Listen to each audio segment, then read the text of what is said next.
नमस्ते। 13 जनवरी 2026 को यूजीसी के नए नियम लागू हुए और तब से ही पूरे देश में इनके पक्ष और विरोध में धरना प्रदर्शनों का दौर शुरू हो गया और आखिरकार सुप्रीम कोर्ट को इसमें इंटरफियर करना पड़ा और सरकार को सिचुएशन क्लियर करने के लिए कहा गया।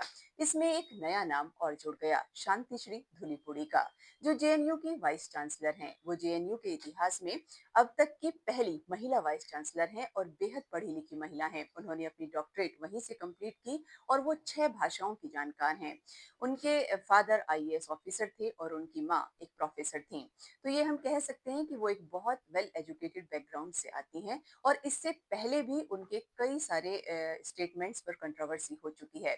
लेकिन रिसेंटली एक इंटरव्यू में उन्होंने कहा कि जो यूजीसी के नए नियम हैं उन पे सरकार ने किसी की ओपिनियन नहीं ली और उनकी कोई बहुत ज्यादा जरूरत नहीं थी। वो एक वर्ग विशेष को विक्टिम कार्ड खेलने के लिए सहूलियत दे रहे हैं।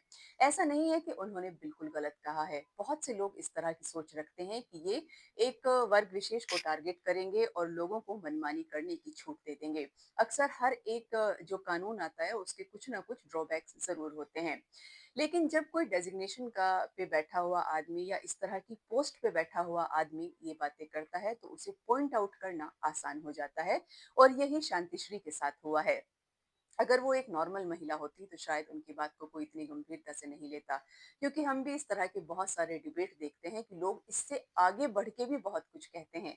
लेकिन चूंकि वो चांसलर हैं, वाइस चांसलर हैं, तो इसीलिए उनकी बात को बहुत गंभीरता से लिया जा रहा है और हर आदमी उनके ऊपर कमेंट कर रहा है कि उन्हें इस तरह की बात नहीं करनी चाहिए थी या वहाँ का जो एटमॉस्फेयर है वो छात्रों को अब सुरक्षित महसूस नहीं कराएगा। शायद उन्हें भी पॉलिटिशियंस की तरह अपनी बात को वेल पॉलिश करके बोलना सीखना अभी बाकी है। तो हम होप करते हैं कि इन विवादों का जल्दी ही निपटारा होगा और यूजीसी पर सरकार भी अपने कुछ क्लियर स्टेप्स लेगी और स्थिति पहले की तरह साफ हो जाएगी।